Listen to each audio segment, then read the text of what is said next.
नमस्कार, जय हिंद, वंदे मातरम साथियों। आप सभी का बहुत बहुत स्वागत है आपके अपने YouTube चैनल एग्जाम ट्रिकी 2.0 में, जहां पर आज हम बात करने वाले हैं वृद्धि और विकास, यानी कि जो आपका चाइल्ड डेवलपमेंट है, CDP का जो आपका पोर्शन है, वहां से टॉपिक लिया गया है वृद्धि और विकास का, और जो कि बहुत ही इंपॉर्टेंट है आपके एग्ज़ाम के लिए। आप कोई भी शिक्षक पात्रता परीक्षा का एग्ज़ाम देने जा रहे हैं, पेपर देने जा रहे हैं, तो वृद्धि और विकास से हमेशा क्वेश्चंस पूछे जाते हैं।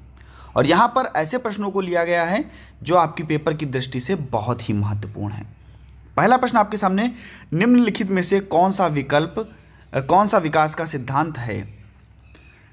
यहाँ पर आपको बताना है कि इनमें से कौन सा विकास का सिद्धांत है।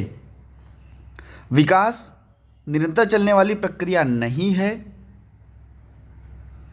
बिल्कुल, विकास जो है वो निरंतर चलने वाली प्रक्रिया है। यहाँ पर लिखा है नहीं है, और यहाँ पर पूछ रहा है सिद्धांत है, तो ये आपका ऑप्शन नहीं होगा। नेक्स्ट है आपका, विकास की सभी प्रक्रियाएं अंतः संबंधित नहीं हैं। भैया, विकास की सभी प्रक्रियाएं जो होती हैं वो अंतः संबंधित ही होती हैं, तो ये भी आपका ऑप्शन गलत हो जाएगा, क्योंकि यहाँ पर पूछ रहा है विकास का सिद्धांत है। विकास की दर समान नहीं होती है।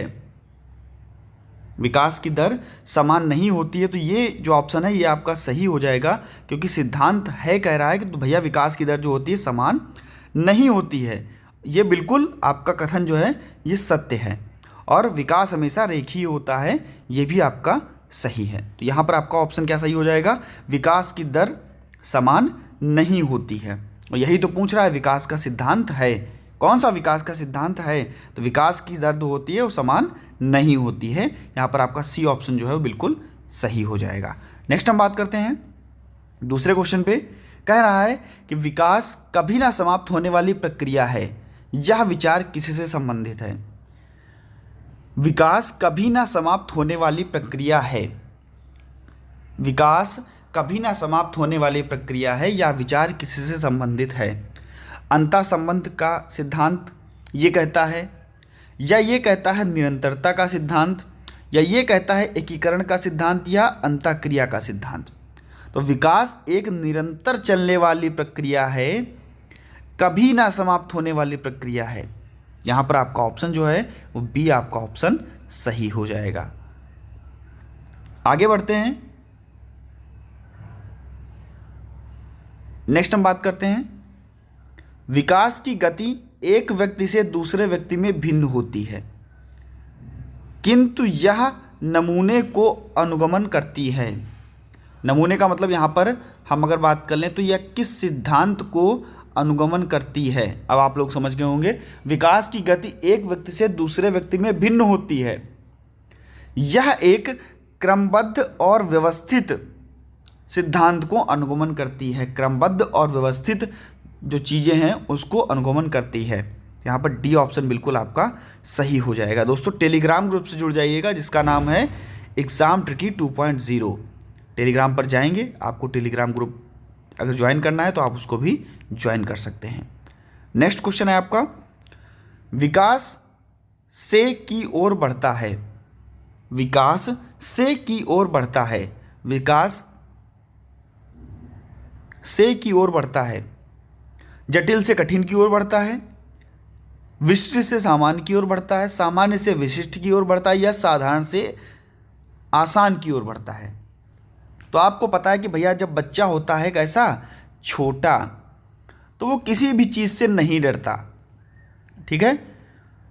और जब बच्चा बड़ा होता जाता है तो वो जो चीज़ें हैं उनसे डरने भी लगता है जिनसे उसको डरना चाहिए, और जो उसके मतलब की चीज़ें हैं वो ही अपने पास रखता है।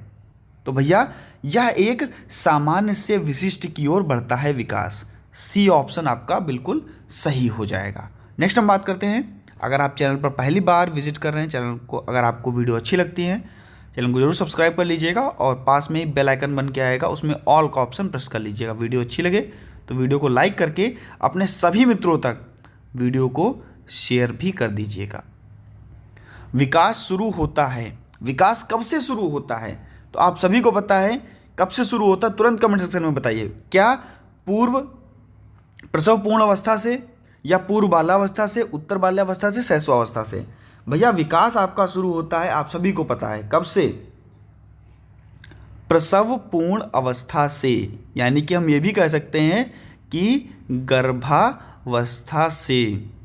ठीक है, यहाँ पर आपका ए ऑप्शन बिल्कुल सही हो जाएगा। नेक्स्ट हम बात करते हैं सीफेलोकैडल प्रवृत्ति के सिद्धांत के अनुसार शारीरिक विकास होता है। भैया बच्चे का शारीरिक विकास सीफेलोकैडल प्रवृत्ति के अनुसार कैसा होता है? सिर से पांव की ओर होता है, निकटवर्ती से लेकर दूरवर्ती अंगों तक होता है, पांव से सिर की ओर होता है, या दूरस्थ अंग से निकट अंगों तक होता है। आप सभी को पता है कि सबसे पहले बच्चे के मस्तिष्क का विकास होता है, उसके बाद में भैया उसके पैर, हाथ, इन सब का विकास होता है। तो अब आप समझ गए होंगे कि सिर से पाँव की ओर, सीफेलोकैडल प्रवृत्ति में सिर से पाँव की ओर बच्चे का शारीरिक विकास होता है। ए ऑप्शन बिल्कुल आपका सही हो जाएगा। नेक्स्ट हम बात करते हैं, बहुत ही अच्छा कथन दोस्तों, कह रहा है कि एक व्यक्ति का दूसरे व्यक्ति से अंतर एक सार्वभौमिक घटना जान पड़ती है। एक व्यक्ति का दूसरे व्यक्ति से अंतर एक सार्वभौमिक घटना जान पड़ती है, यह किसने कहा? तो यह कथन दोस्तों था, ये कथन था आपका टायलर जी का। किसका था? टायलर जी का। बी ऑप्शन बिल्कुल आपका सही हो जाएगा। नेक्स्ट हम बात करते हैं, कौन सा विकास का सिद्धांत नहीं है? ठीक है, इसको हमने पहले ही अंडरलाइन कर लिया, और कभी भी अगर आप एग्जाम देने जाएंगे तो इस चीज़ को नहीं वाले जो शब्द आते हैं उनको अंडरलाइन आप कर लेंगे। अब आपको देखना है कि यहाँ पर 3 जो ऑप्शन होंगे वो सिद्धांत होंगे और एक होगा वो नहीं होगा। देखते हैं, विकास लंबवत ना होकर वर्तुलाकार होता है, बिल्कुल। विकास लंबवत ना होकर के वर्तुलाकार होता है, बिल्कुल सही है ये आपका। विकास क्रमबद्ध होता है, बिल्कुल विकास क्रमबद्ध भी होता है बच्चे का, चाहे शारीरिक विकास हो तो ऐसे विकास जो है वो क्रमबद्ध होता है। ठीक है, अंतर संबंध का सिद्धांत भी यही कहता है कि विकास जो है एक क्रम से होता है, शारीरिक विकास से शुरू होता है। विकास निरंतर होता है, बिल्कुल विकास एक निरंतर चलने वाली प्रक्रिया है। विकास मशीनी प्रक्रिया है, ये सिद्धांत नहीं है। डी ऑप्शन बिल्कुल आपका सही हो जाएगा। टेलीग्राम ग्रुप को जरूर ज्वाइन कर लीजिएगा, और चैनल पर नए थे चैनल को जरूर सब्सक्राइब कर लीजिएगा। और देखिए, सभी मित्रों तक वीडियो को शेयर करने के बाद में अगर वीडियो अच्छी लगती तो लाइक भी कर दीजिएगा। एक लाइक भैया आपका मोटिवेशन बढ़ता है। नेक्स्ट भैया, बहुत ही अच्छा क्वेश्चन, क्या कह रहा है? दिनेश और रमेश की आयु समान है। दिनेश 9 वर्ष का है तो मान लो रमेश भी कितने 9 वर्ष का ही है। उसके सामाजिक और मानसिक विकास में काफ़ी अंतर है। भैया इन दोनों के सामाजिक विकास में और मानसिक विकास में बहुत अंतर है, काफ़ी अंतर है।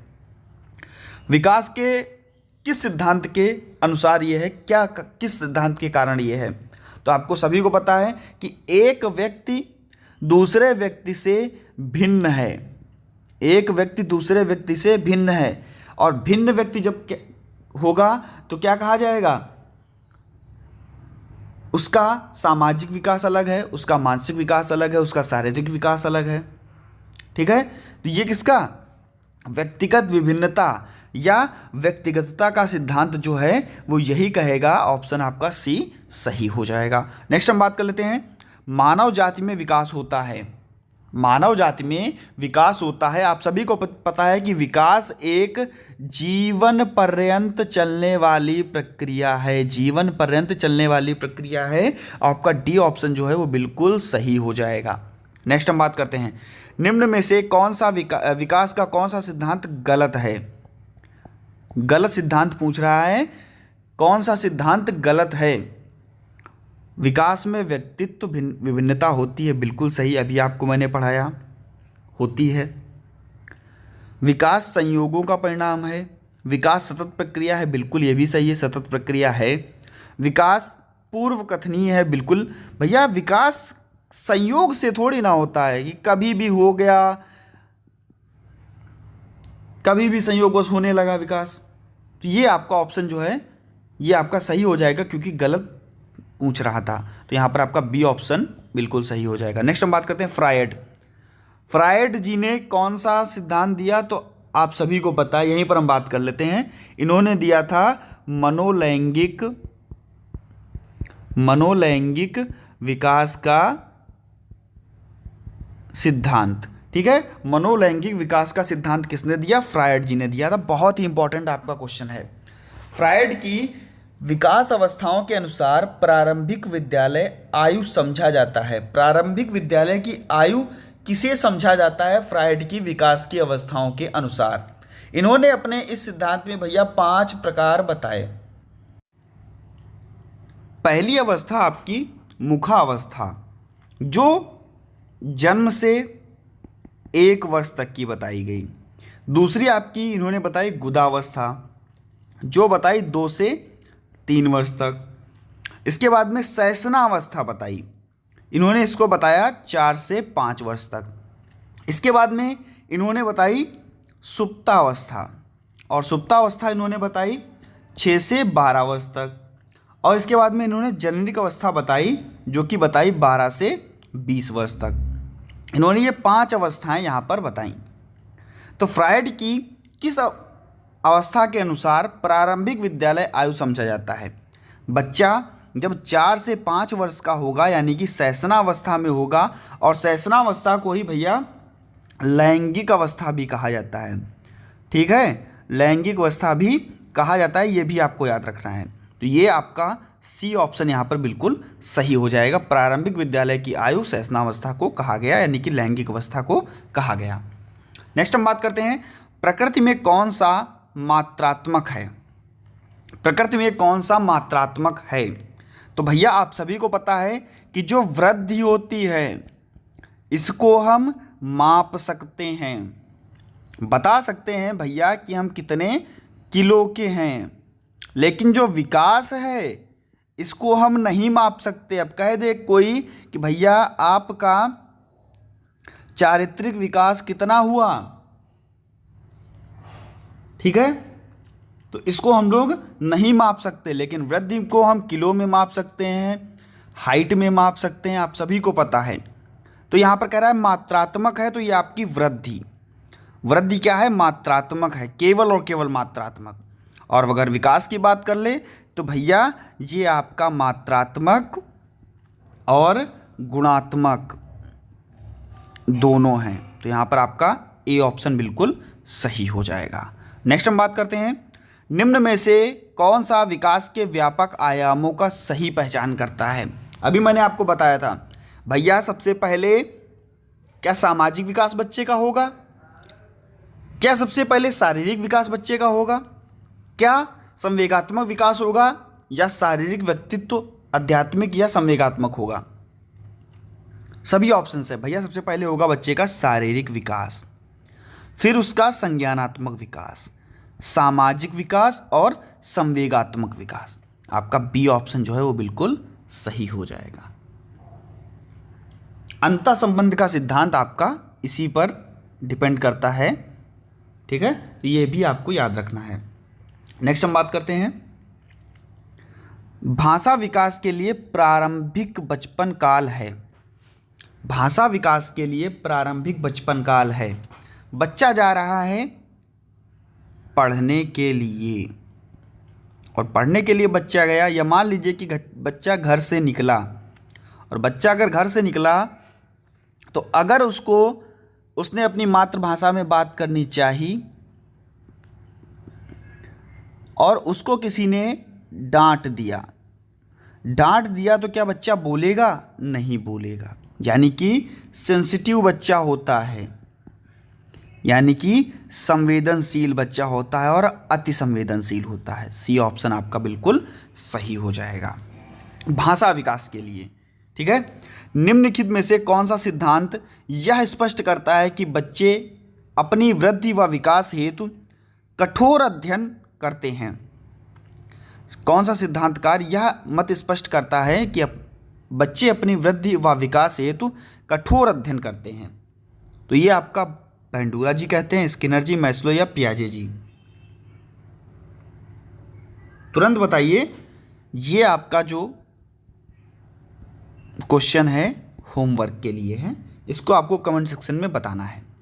बच्चे अपनी वृद्धि व विकास हेतु कठोर अध्ययन करते हैं, यह कथन किसने दिया, किस सिद्धांतकार ने दिया। अगर आपने पूरी वीडियो देखी है अच्छे से, बहुत बहुत धन्यवाद आप सभी का। ये क्वेश्चन आपको कमेंट सेक्शन में बताना है और सभी मित्रों तक एक बार वीडियो को शेयर भी करनी है। मिलता हूँ दोस्तों नेक्स्ट वीडियो में नई जानकारी के साथ। बने रहिएगा आपके अपने चैनल एग्जाम ट्रिकी 2.0 पर। धन्यवाद।